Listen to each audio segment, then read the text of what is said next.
Hi folks, Dr. P here to talk about something that affects hobby game design as well as a lot of other things, and that is short-termism. The 21st century is cursed with what I call a disease of short-termism. People look at almost everything in the most immediate of terms. Short-term in stocks, buying or selling on latest quarterly report, or on today's news. Constantly wanting to up-to-date news when it just doesn't make a difference whether you know now or not. Even short-term in voting and in resisting the pandemic. People want what they want now. Newly recruited college athletes want to be starters on their team now. There's little notion of apprenticeship, of gaining experience, of learning from others. As the drinks ad says, patience used to be a virtue. People think they have become experts after 40 minutes of study. They think they just need to learn the secret to become successful at anything. And of course, there is no secret. That's wishful thinking. The Dunning Kruger effect is rampant, which is roughly, you can look it up in Wikipedia, the less people know about something, the more they think they know about it. So the people who know a lot about something realize how much they don't know still. The people who know very little think they know it all. I'm reminded of a story of a research from quite a long time ago now.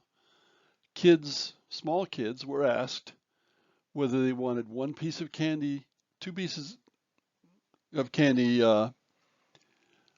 No, it's one piece of candy now, or wait and then get two pieces of candy.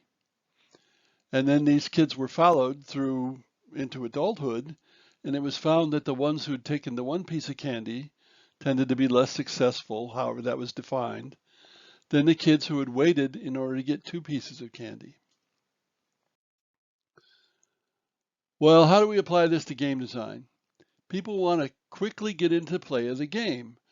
I've seen people reading the rules as they play the first game. That gives me the heebie-jeebies. I prefer to read the rules well before playing, but then that's an exception.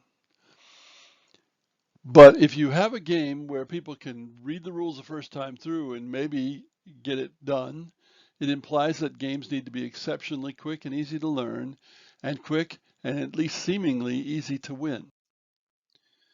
There's a need for frequent scoring to get an immediate reaction or feedback. And it had better be clear during the first play what you need to do to succeed in the game. People are not going to want to play the game several times to figure out what they need to do to win. Planning is de-emphasized. Planning is long-term. Now, party games have much more commonly been subject to short-termism. I'm talking about hobby games. So, gameplay depth often depends on the long view. Well, if everybody's into short-termism, then you can't install gameplay depth. Certainly military-style strategy, not tactics, depends on the long view. Strategy being deciding what to do before the battle, and tactics what you do during a battle. When people focus so strongly on the short term, patience goes away. So simultaneous play may be preferred to turn-based play because people won't like the downtime. They won't like waiting. On the other hand, where you find really successful people, you don't find short-termism, but short-termism is where we're at in games and in many aspects of life. Thanks for listening.